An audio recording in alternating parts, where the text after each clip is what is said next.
Friends, അസ്സലാമു അലൈക്കും. അപ്പോൾ ഇന്ന് ഞാൻ വന്നിട്ടുള്ളത് നമ്മുടെ രാമോജി ഫിലിം സിറ്റിയിൽ ഒരു ഭാഗമായിട്ടാണ് കേട്ടോ. അപ്പോൾ ഞാൻ ഇതിന് മുന്നേ 2 എപ്പിസോഡായിട്ട് അങ്ങനെ അപ്ലോഡ് ചെയ്തിട്ടുണ്ടായിരുന്നു. ആക്ച്വലി 3 ചെയ്തിട്ടുണ്ടായിരുന്നു. ഒന്നിൻ്റെ വോയിസ് ഒന്നും കൊടുത്തിട്ടില്ല, സമയമൊന്നും കിട്ടിയിട്ടില്ല. അപ്പം ഇത് നമ്മളുടെ ബാഹുബലി സെറ്റിലേക്കാണ് ഞാൻ ഇന്ന് നിങ്ങളെ കൂട്ടിയിട്ട് പോകുന്നത്. അപ്പം എസ് രാജമൗലിയുടെ ഏറ്റവും പ്രശസ്തമായ മൂവി ബാഹുബലിയുടെ സെറ്റ് ഇവിടെ ഈ രാമോജി ഫിലിം സിറ്റിയിലാണ് കേട്ടോ ഉണ്ടാക്കിയിട്ടുള്ളത്. അപ്പോൾ അതിൻ്റെ ഇപ്പോഴും ആ ഒരു മൂവി കഴിഞ്ഞിട്ടും അവർ സെറ്റ് ഊരാതെ തന്നെ ഇവിടെ പ്രദർശനത്തിനായിട്ട് വെച്ചിട്ടുണ്ട്. അപ്പോൾ ഈ ഒരു ലൊക്കേഷനിൽ വന്നു കഴിഞ്ഞാൽ നമുക്ക് ആ ഒരു മൂവിയിലെ മെയിൻ ക്യാരക്ടറായിട്ടുള്ള ദേവസേന, കട്ടപ്പ, അതുപോലെ ബല്ലാൽദേവൻ, ബാഹുബലി മെയിൻ ക്യാരക്ടേഴ്സിൻ്റെ ചെറിയൊരു രൂപം ഇവിടെ കാണാം കേട്ടോ.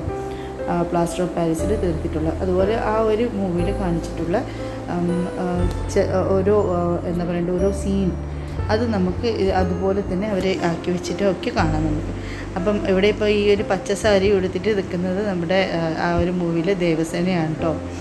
അപ്പം ആ ഒരു ചങ്ങലയും എല്ലാം തന്നെയുണ്ട്. അപ്പം ഒട്ടുമിക്ക പേരും അതിൻ്റെ അടുത്ത് പോയിട്ട് ഫോട്ടോസൊക്കെ എടുക്കുന്നുണ്ട്. അപ്പോൾ എന്തായാലും നിങ്ങൾ ഒന്ന് ഈ ഒരു ലൊക്കേഷൻ ഒന്ന് ഫുള്ളായിട്ട് കാണും, ആരും സ്കിപ്പ് ചെയ്യാതെ കാണാം കേട്ടോ. അതിലുള്ള ഇതൊക്കെ നമുക്ക് കാണാൻ ശരിക്കും നേരിട്ട് കാണേണ്ട ഒരു കാഴ്ചകൾ തന്നെയാണ്. അപ്പം അറ്റ്ലീസ്റ്റ് ഈ വീഡിയോ കൂടെയെങ്കിലും നിങ്ങൾക്ക് കാണിച്ചു തരാൻ പറ്റി എന്നൊരു സന്തോഷമുണ്ട് കേട്ടോ. അപ്പോൾ നിങ്ങൾ എൻ്റെ വീഡിയോസ് ആദ്യമായിട്ട് കാണുന്നവരാണെങ്കിൽ, അല്ലെങ്കിൽ ഇതുവരെ സബ്സ്ക്രൈബ് ചെയ്തിട്ട് അല്ലെങ്കിൽ ഒന്ന് ഈ വീഡിയോ ഒക്കെ കണ്ടു നോക്കുക. ഇഷ്ടപ്പെടുകയാണെങ്കിൽ ഒന്ന് സബ്സ്ക്രൈബൊക്കെ ചെയ്യുക കേട്ടോ. സബ്സ്ക്രിപ്ഷൻ്റെ അടുത്ത് തന്നെയുള്ള ബെൽ ബട്ടൺ എനേബിൾ ചെയ്യാൻ മറക്കരുത്. അതിൽ ഓൾ എന്ന ഓപ്ഷൻ തന്നെ കൊടുക്കുക, എന്നാലേ എൻ്റെ പുതിയ വീഡിയോസിൻ്റെ അപ്ഡേറ്റ്സൊക്കെ നിങ്ങൾക്ക് ലഭിക്കുകയുള്ളൂ. അപ്പോൾ എല്ലാവരും ഈ വീഡിയോ സ്കിപ്പ് ചെയ്യാതെ ഫുള്ളായിട്ട് കാണാം കേട്ടോ.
അങ്ങനെ നമ്മൾ ബാഹുബലിയുടെ ലൊക്കേഷനൊക്കെ വിസിറ്റ് ചെയ്തതിന് ശേഷം നമ്മളിപ്പോൾ അവിടുന്ന് എക്സിറ്റ് ഇറങ്ങിയിട്ടാണ് ഉള്ളത്.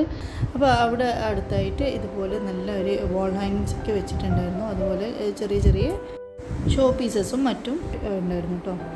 അപ്പം അതൊക്കെ ഒന്ന് ജസ്റ്റ് നമ്മളൊന്ന് നോക്കിയിട്ടേ ഉള്ളൂ. അധികം ഒന്നും വാങ്ങിക്കാനൊന്നും നിന്നിട്ടില്ല. ഇവിടുന്ന് നല്ല എക്സ്പെൻസീവ് ആയിരുന്നു. അപ്പോൾ അതൊക്കെ കണ്ടൊന്ന് പുറത്തിറങ്ങി. അപ്പോൾ ഈ ഒരു വീഡിയോ നമ്മൾ വൈൻഡപ്പ് ചെയ്യാം കേട്ടോ. ഇന്നത്തെ ഈ വീഡിയോ നിങ്ങൾക്കൊക്കെ ഇഷ്ടമായെന്ന് കരുതുന്നു. ഇഷ്ടമായിട്ടുണ്ടെങ്കിൽ എന്തായാലും നിങ്ങൾ കമൻസിലൂടെ അറിയിക്കുക കേട്ടോ. അതുപോലെ ഈ ഒരു വീഡിയോ മറ്റുള്ളവർക്ക് ഷെയർ ചെയ്ത് കൊടുക്കുക, നിങ്ങളുടെ ഫ്രണ്ട്സിനും റിലേറ്റീവ്സിനൊക്കെ. അപ്പോൾ ഇനി അടുത്തൊരു എപ്പിസോഡായിട്ട് വരുന്നവരെ താങ്ക് യു ഫോർ വാച്ചിങ്.